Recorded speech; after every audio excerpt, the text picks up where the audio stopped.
মৰমৰ ছাত্ৰ-ছাত্ৰীসকল তোমালোক সকলোকে লাৰ্নিং আছামিজৰ অন্য এটা ভিডিঅ'লৈ স্বাগতম জনাইছো। আজিৰ এই ভিডিঅ'টিত আমি আলোচনা কৰিম ক্লাছ 6 সায়েন্সৰ যেটো 7 নম্বৰ চেপ্টাৰ আছে ওয়েদাৰ এণ্ড ক্লাইমেট অৰ্থাৎ বতৰ আৰু জলবায়ু এই চেপ্টাৰটিৰ কোৱেশ্চন আনসাৰ কিটা ঠিক আছে। ইয়াৰ আগৰ যি 6টা চেপ্টাৰ আছে সেই 6টা চেপ্টাৰৰ ভিডিঅ' বনাই মই চেনেলটোত আপলোড কৰি থৈ দিছো। তোমালোকে যদি সেই চেপ্টাৰ কিটা ভিডিঅ' এতিয়ালৈকে চোৱা নাই তেতিয়াহলে প্লেলিষ্টত যোৱা প্লেলিষ্টত গলে তোমালোকে ধুনীয়াকৈ ভিডিঅ'বিলাক সজাই থোৱা পাবা ঠিক আছে। তাৰ পৰা তোমালোকে class 6ৰ Science, English, Maths, okay, Social Science, Hindi, গুটি কেটা সাবজেক্টৰ গুটি কেটা চেপ্টাৰৰ ভিডিও তাৰ পৰা চাব পাৰিবা আৰু কোৱেশ্চন আনসাৰ বিলাক লিখি লব পাৰিবা ঠিক আছে। তো বলা ছাত্ৰ-ছাত্ৰীসকল আমি আজিৰ এই ভিডিঅ'টিত প্ৰশ্নৰ সূত্ৰ কেটা আলোচনা কৰিম। তোমালোকে চেপ্টাৰটো পঢ়িবা ঠিক আছে। একেবাৰে ইজি চেপ্টাৰ হয় আৰু একেবাৰে ভিডিঅ'টো একেবাৰে শৰ্ট হ'ব ঠিক আছে, কাৰণ যেহেতু তোমালোকক মাত্ৰ কেইটামান প্ৰশ্ন হে দিছে ঠিক আছে, আৰু প্ৰশ্নকেইটাৰ উত্তৰ মই একেবাৰে শৰ্টকৈ লিখি আনিছো ঠিক আছে। তো ভিডিওটো বেছি দীঘল নহব, সো অলপ ধৈৰ্য ধৰি ভিডিওটো হেকলৈকে চাই থাকা। ইয়াত তোমালোকক কি ওয়ার্ডস বিলাক দিছে, মূল শব্দ কিটা দিছে। উইন্ড মানে হৈছে বতাহ ঠিক আছে। নেক্সট আছে ক্লাইমেট মানে হৈছে জলবায়ু। নেক্সট আছে টেম্পারেচার মানে হৈছে উষ্ণতা। নেক্সট আছে ৰেইন মানে বৰষুণ। ওয়েদাৰ মানে বতৰ। ক্লাইমেটিক জোন অৰ্থাৎ জলবায়ু মণ্ডল। নেক্সট আছে হিউমিডিটি অৰ্থাৎ আৰ্দ্ৰতা। তো তোমালোকে এইবিলাক পঢ়ি মুখস্থ কৰি পেলাবা ঠিক আছে, আৰু গুটি চেপ্টাৰটো তোমালোকে ধুনীয়াকৈ পঢ়িবা ঠিক আছে। তো যেহেতু দুটা ল্যাঙ্গুৱেজত দিছে তোমালোকক কিতাপটো, তো দুটা এক্সাৰসাইজ দিয়া আছে সেইকাৰণে তো আজি মই তোমালোকক ইংৰাজী আৰু আছামিজ দুটা ল্যাঙ্গুৱেজতেই গুটিকেইটা প্ৰশ্ন উত্তৰ দেখাই দিম আৰু ধুনীয়াকৈ বুজাইও দিম ঠিক আছে। সো ভিডিওটো একেবাৰে হেকলৈকে চাই থাকা। তো ইয়াৰ পৰা তোমালোকৰ এক্সাৰসাইজ আৰম্ভ হৈছে আৰু ইয়াত আহি শেষ হৈছে ঠিক আছে। তো বলা আমি ইয়াৰ পৰা প্ৰশ্ন উত্তৰ কিটা আলোচনা কৰা আৰম্ভ কৰো। ইয়াৰ পৰা 1 নম্বৰৰ পৰা তো সোৱা তোমালোকক 1 নম্বৰ দিছে অতি চমুকৈ উত্তৰ দিয়া, আনসাৰ ভেৰি ব্ৰিফলি ঠিক আছে। মই তোমালোকক প্ৰতিটো প্ৰশ্ন উত্তৰ আগতে আছামিজত দেখাই দিম, তাৰ পিছত ইংলিছত ঠিক আছে। সো তোমালোকে এনেকুৱা নাভাবিবা যে সাৰি কেৱল আছামিজতে কোৱেশ্চন আনসাৰ বিলাক দিব, তেনেকুৱা নহয়। সো মই তোমালোকক মানে প্ৰথম প্ৰশ্নটো উত্তৰ কেনেকৈ প্ৰথমে আছামিজত লিখিছো, তাৰ পিছত কেনেকৈ ইংলিছত লিখিছো ঠিক আছে। তো ইংলিশ আৰু আছামিজ দুটা ল্যাঙ্গুৱেজতে তোমালোকে একেলগে পাই থাকিবা ঠিক আছে। কেৱল জাস্ট আছামিজটো আগতে ডিসকাস কৰিম, তাৰ পিছত ইংলিছটো ঠিক আছে। তো সোৱা তোমালোকক কৈছে উত্তৰবিলাক চমুকৈ দিবলৈ। তো ইয়াত সুধিছে বতৰ কাক বোলে ঠিক আছে। বতৰ বুলিলে কি বুজা? বতৰ মানে হৈছে ক্লাইমেট, সৰি ওয়েদাৰ ঠিক আছে। ইংলিশ হিন্দীত কোৱা হয় মৌসম ঠিক আছে। তো বতৰ শব্দটোৰ দ্বাৰা কোনো এটা অঞ্চলৰ বায়ুমণ্ডলৰ উষ্ণতা ঠিক আছে, আৰ্দ্ৰতা, বৰষুণৰ পৰিমাণ, বতাহৰ গতি ঠিক আছে, এইবিলাকৰ গড় অৱস্থাক বুজায় ঠিক আছে। তো তোমালোকে উত্তৰত লিখিবা যে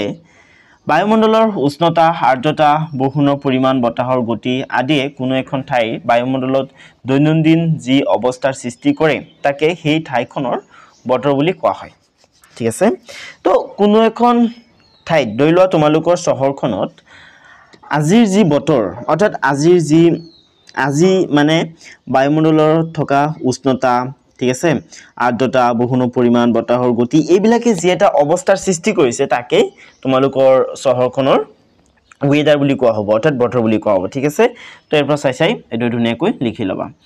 তো সোৱা ইংলিছত তোমালোকে সুধিছে হোৱাট ইজ কল্ড ওয়েদাৰ ঠিক আছে। ওয়েদাৰ বুলিলে কি বুজা? The condition created daily in the atmosphere of a place by atmospheric temperature, humidity, amount of rainfall, wind, velocity, etc. is called the weather of that place ঠিক আছে। তো মৰমৰ ছাত্ৰ-ছাত্ৰীসকল হেটো ধুনীয়াকৈ লিখিবা। তাৰপিছত আছে জলবায়ু কাক বোলে? তো বহুতে জলবায়ু আৰু বতৰক একে বুলি ভাবে ঠিক আছে, কিন্তু তেনেকুৱা নহয়। বতৰ হৈছে কেৱল মানে অলপ সময়ৰ এদিনৰ ভিতৰতো বতৰ চেঞ্জ হ'ব পাৰে, এদিনৰ ভিতৰতো চেঞ্জ হ'ব পাৰে, এদিনৰ ভিতৰতো চেঞ্জ হ'ব পাৰে। কেতিয়াবা ৰাতিপুৱা বৰষুণ হয়, আকৌ আবেলি একেবাৰে বতৰটো একেবাৰে পৰিষ্কাৰ হৈ থাকে ঠিক আছে, প্ৰচুৰ ৰ'দ থাকে। তো বতৰ যিকোনো মুহূৰ্তত সলনি হ'ব পাৰে, কিন্তু জলবায়ু 25 পৰা 30 বা তাতোকৈ বেছি সময় লাগে জলবায়ুৰ পৰিৱৰ্তন হ'বৰ কাৰণে ঠিক আছে। তো তোমালোকে উত্তৰত লিখিবা কোনো এখন ঠাইৰ 25 পৰা 30 বছৰ বা তাতোধিক কালৰ বতৰৰ গড় মানেই সেই ঠাইৰ জলবায়ু ঠিক আছে। তো এতিয়া সোৱা বি টু ইংলিছত সোৱা, ইংলিছত তোমালোকক সুধিছে হোৱাট ইজ কল্ড ক্লাইমেট ঠিক আছে বা ক্লাইমেট বুলিলে কি বুঝায় ক্লাইমেটৰ ডেফিনেশনটো দিবলৈ দিছে আৰু তোমালোকক তো টুট লিখিবা the average weather pattern of a place over a long period of time say 25 to 30 years or more is called the climate of that place ঠিক আছে the average weather pattern of a place over a long period of time ঠিক আছে তাৰ মানে কোনো এখন ঠাইৰ দীৰ্ঘ সময়ৰ বতৰ গড় অৱস্থাক সেই ঠাইখনৰ জলবায়ু বুলি কোৱা হয় ওকে আৰু তোমালোকে বুজি পাইছে একেবাৰে ইজি হয় তো সিট তোমালোকক দিছে বতৰ তিনিটা কাৰকৰ নাম লিখা তোমালোকক বতৰ তিনিটা কাৰকৰ নাম লিখিবলৈ দিছে ঠিক আছে তো এটো লিখিবা বতৰ তিনিটা কাৰকৰ নাম হল বা কাৰক হল উষ্ণতা আৰ্দ্ৰতা আৰু বৰষুণৰ পৰিমাণ ঠিক আছে তো সেম কোৱেশ্চন ইংলিশত দিছে নেম 3 ফ্যাক্টৰস অফ ওয়েদাৰ তিনিটা ফ্যাক্টৰ লিখিবলৈ দিছে ঠিক আছে তো সোয়া তোমালোকে উত্তৰটো দিব লিখিবা 3 factors of weather are temperature humidity and amount of rainfall okay তো এটো ধুনিয়াকৈ তোমালোকে লিখিবা তাৰ পিছত আছে ডি তোমালোকক দিছে জলবায়ুৰ ভিত্তিত অসমত বছৰটোক কেইটা ঋতুত ভাগ কৰিব পাৰি আৰু সেই কেইটা কি ওকে জলবায়ুৰ ভিত্তিত অসমত বছৰটোক কেইটা ঋতুত ভাগ কৰিব পাৰি আৰু সেই কেইটা কি তো উত্তৰ তোমালোকে লিখিবা জলবায়ুৰ ভিত্তিত অসমত বছৰটোক 4টা ঋতুত ভাগ কৰিব পাৰি ঠিক আছে তাৰ মানে অসমত বছৰটোৰ ভিতৰত মানে 4বাৰ জলবায়ুৰ সলনি হয় ঠিক আছে কেতিয়াবা গ্ৰীষ্মকাল আহে কেতিয়াবা শৰৎকাল আহে কেতিয়াবা বৰ্ষাকাল ঠিক আছে কেতিয়াবা শীতকাল ওকে তো তোমালোকে উত্তৰ লিখিবা জলবায়ুৰ ভিত্তিত অসমত বছৰটোক 4টা ঋতুত ভাগ কৰিব পাৰি হেয়া হল গ্ৰীষ্ম বৰ্ষা শৰৎ আৰু শীতকাল ঠিক আছে তাৰ পিছত তোমালোকক সেম কোৱেশ্চন ইংলিশত দিছে so how many seasons are experienced in a year in Assam on the basis of climate and what are they ঠিক আছে আৰু হেকেটা কি লিখিবলৈ দিছে তো আনসার লিখিবা 4 seasons are experienced in a year in Assam on the basis of climate they are summer rainy season autumn and winter ঠিক আছে তো এই ধুনিয়াকৈ তোমালোকে প্ৰশ্নৰ উত্তৰ লিখিবা এতিয়া চোৱা 2 নম্বৰ তোমালোকক দিছে বতৰ আৰু জলবায়ুৰ মাজত পাৰ্থক্য কি বতৰ আৰু জলবায়ুৰ মাজৰ পাৰ্থক্য লিখিবলৈ দিছে ঠিক আছে তো মই ধুনিয়াকৈ লিখিছো মই 3টা পইণ্টত লিখিছো ঠিক আছে তো তোমালোকে উত্তৰ দি এটা পইণ্ট এডৰে লিখিবা বতৰ হ্ৰস্বম্যাদী পৰিৱৰ্তন অৰ্থাৎ শৰ্ট টাইমৰ এটা ফিনোমিনা হয় শৰ্ট টাইমৰ এটা পৰিৱৰ্তন হয় ঠিক আছে মানে খন্তেক সময়ৰ ভিতৰত বতৰ হলনি হ'ব পাৰে ঠিক আছে কিন্তু জলবায়ু এক দীৰ্ঘম্যাদী পৰিঘটনা কিন্তু জলবায়ু কি হয় এক দীৰ্ঘম্যাদী পৰিঘটনা হয় ঠিক আছে মানে বহু দিনলৈকে জলবায়ু পৰিৱৰ্তন নহয় 20 ৰ পৰা মানে 25 পৰা 30 বা তাতকৈ বেছি দিন জলবায়ু সলনি নহয় কোনো এখন ঠাই ঠিক আছে তাৰ পিছত আছে বতৰ সঘনাই সলনি হয় কিন্তু জলবায়ু সঘনাই পৰিৱৰ্তন নহয় বতৰ সঘনাই সলনি হয় কিন্তু জলবায়ু সঘনাই পৰিৱৰ্তন নহয় ঠিক আছে তাৰ পিছত 3 দিছে যে বতৰ জিলা বা ৰাজ্যৰ দৰে সৰু সৰু অঞ্চলৰ ওপৰত নিৰ্ভৰ কৰে কিন্তু জলবায়ু ৰাজ্য বা দেশৰ দৰে বৃহৎ এলেকাৰ ওপৰত নিৰ্ভৰ কৰে ঠিক আছে তো এটা ইংলিশত তোমালোকক দিছে write the difference between weather and climate weather আৰু ক্লাইমেটৰ মাজত থকা ডিফাৰেন্স তোমালোকক লিখিবলৈ দিছে পাৰ্থক্য লিখিবলৈ দিছে তো চোৱা 1 নম্বৰ পইণ্টত লিখিবা weather is short term phenomena but climate is a long term phenomena এই ওয়ার্ডটো তোমালোকে প্রনাউন্স কৰোতে ফিনোমিনা বুলি প্ৰনাউন্স কৰিব ঠিক আছে ফিনোমিনা ওকে তো ওয়েদাৰ হৈছে শৰ্ট টাৰ্মৰ এটা পৰিঘটনা কম সময়ৰ পৰিঘটনা আৰু ক্লাইমেট হৈছে লং টাইমৰ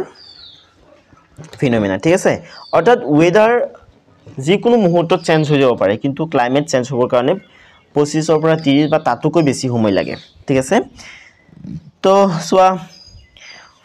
weather changes frequently but climate does not change frequently হেতুই মই আগতে যেটো কৈছো যে weather কম সময়ত চেঞ্জ হৈ যাব পাৰে কিন্তু ক্লাইমেট নোৱাৰে ঠিক আছে ক্লাইমেট চেঞ্জ হ'ব কাৰণে 25 ৰ পৰা 30 বছৰ বা তাতকৈ বেছি সময় লাগে 3 নম্বৰ পইণ্টত লিখিবা weather depends on a smaller areas like district or state ঠিক আছে but climate depends on a large area like state or country ঠিক আছে ছাত্ৰছাত্ৰীয়ে কল এতে 3 নম্বৰটো সোৱা 3 নম্বৰত তোমালোকক দিছে শুদ্ধ উত্তৰৰ গুণটো সম্পূৰ্ণকৈ পূৰ কৰা ইয়াত তোমালোকক দুটা এমসিকিউ দিছে ঠিক আছে তো সোৱা 1 নম্বৰত দিছে পৃথিৱীৰ নাতিশীতোষ্ণ অঞ্চল ক'ত অৱস্থিত উত্তৰ মেৰু দক্ষিণ মেৰু নে বিহুবীয় মেৰুত নে বিহুবীয় অঞ্চলৰ ক্ৰমে উত্তৰ আৰু দক্ষিণত ঠিক আছে তো ইয়াত সাইড অপশন দিছে কিন্তু এটো শুদ্ধ হয় ঠিক আছে পৃথিৱীৰ নাতিশীতোষ্ণ অঞ্চল বিহুবীয় অঞ্চলৰ ক্ৰমে উত্তৰ আৰু দক্ষিণত অৱস্থিত হয় ঠিক আছে গতিকে ডি অপশনটো শুদ্ধ হয় গতিকে ডি বিত্তটো তোমালোকে পুৰ কৰিব লাগিব ঠিক আছে এনেকৈ ধুনিয়াকৈ তোমালোকে পুৰ কৰিবা মই তোমালোকক ধুনিয়াকৈ পুৰ কৰি থৈছো নেক্সট আছে কোনবিধ খাৰিফ শস্য ইয়াত চাইটা শস্য আছে ধান সৰিয়হ আলু আৰু গেহু তো সৰিয়হ আলু আৰু গেহু এবিলাক ৰবি শস্য হয় ঠিক আছে কিন্তু ধানটো খাৰিফ শস্য হয় ওকে অৰ্থাৎ অপশন এ টো শুদ্ধ হয় গতিকে এটো বিত্ত তোমালোকে এনেকৈ সম্পূৰ্ণ কৰিবা ওকে এতিয়া তিনি তোমালোকক দিছে darken the circle of the correct answer তো কাৰেক্ট আনসাৰৰ সাৰ্কেলটো তোমালোকক ডাৰ্ক কৰিবলৈ দিছে ইয়াত কৈছে whether the temperate regions of the earth located the side option দিছে north polar region south equatorial region তো এই যেটো ডি অপশন আছে এটো শুদ্ধ হ'ব north and south of the equatorial region respectively ঠিক আছে তার মানে নৰ্থৰ ফালে অলপ আছে আৰু সাউথৰ ফালে অলপ আছে ঠিক আছে তো তোমালোকে এই ডি বিত্তটো দুনিয়াকৈ পুৰ কৰিবা নেক্সট আছে which is the kharif crop তো ইয়াৰ কোনটো খাৰিফ শস্য হয় মাস্টাৰ্ড পটেটোস এন্ড হুইট এবিলাক ৰবি শস্য হয় ঠিক আছে সো এটো খাৰিফ শস্য হয় পেডি অৰ্থাৎ ধান তো এই বিত্ত তোমালোকে দুনিয়াকৈ পুৰ কৰিবা এতিয়া সাইড সোয়া এটো তোমালোকৰ লাস্ট কোৱেশ্চন হয় ওকে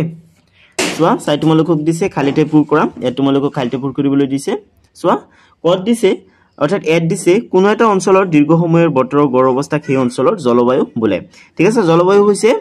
কোনো এটা অঞ্চলৰ দীৰ্ঘ দিনৰ বতৰৰ গড় অৱস্থা ঠিক আছে কিন্তু বতৰ খন্তেক সময়ৰ হেৰি সূৰ্যৰ তাপ ঠিক আছে বায়ুমণ্ডলীয় চাপ বতাহ জলীয় বাষ্পৰ পৰিমাণ বায়ুমণ্ডলত থকা জলীয় বাষ্পৰ পৰিমাণ অৰ্থাৎ আৰ্দ্ৰতা এবিলাকৰ গড় অৱস্থা ঠিক আছে কিন্তু জলবায়ু হৈছে কোনো এটা অঞ্চলৰ দীৰ্ঘ সময়ৰ 25 পৰা 30 বছৰ বা তাতকৈ বেছি সময়ৰ বতৰৰ গড় অৱস্থা ঠিক আছে তো তোমালোকে লিখিবা জলবায়ু নেক্সট আছে দেশ মৌসুমী বতাহৰ বাবে বৰ্ষাকালত অসমত প্ৰচুৰ পৰিমাণে বৰষুণ হয় ইয়াত তোমালোকে লিখিবা দক্ষিণ পশ্চিম যেহেতু এই জায়গা কম হেকন আমি ইয়াত লিখিছো তোমালোকে লিখিবা দক্ষিণ পশ্চিম মৌসুমী বতাহৰ বাবে বৰ্ষাকালত অসমত প্ৰচুৰ পৰিমাণে বৰষুণ হয় ঠিক আছে তাৰ পিছত আছে সাই তোমালোকক দিছে ফিল ইন দা ব্ল্যাঙ্কস তোমালোকক খালিতে পুৰ কৰিবলৈ দিছে ঠিক আছে তো এট তোমালোকক দিছে যে the average weather pattern taken over a long time is called কি বুলি কোৱা হয় ক্লাইমেট বুলি কোৱা হয় ঠিক আছে সো তোমালোকে ক্লাইমেট লিখিবা অৰ্থাৎ জলবায়ু এতিয়া বিট সোয়া তোমালোকক বিট দিছে যে Assam receives heavy rains during the monsoon season due to south west monsoon ইয়াত তোমালোকে লিখিবা সাউথ ওয়েস্ট ইয়াত খালিতে তোমালোকে লিখিব লাগিব সাউথ ওয়েস্ট ঠিক আছে ইয়াত যেটো জায়গা কম হেকনে মই ইয়াত লিখিছো ওকে অৰ্থাৎ দক্ষিণ পশ্চিম মৌসুমী বতাহৰ বাবে ঠিক আছে তো মৰমৰ ছাত্ৰ-ছাত্ৰী সকল ভিডিওটো চাই তোমালোকৰ কেনে লাগিল তোমালোকে মোক কমেন্ট কৰি জনাবা ঠিক আছে কমেন্ট বক্সত কমেন্ট কৰি জনাবা আৰু ভিডিওটো এটা লাইক কৰি দিবা ঠিক আছে আৰু বেলেগ পাৰ্টি ভিডিও চাবৰ কাৰণে তোমালোক প্লেলিষ্ট লৈ যাবা ঠিক আছে তো আজিৰ ভিডিওটো ইমান আছিল আজিৰ ভিডিও চোৱাৰ বাবে তোমালোক সকলোকে বহুত বহুত ধন্যবাদ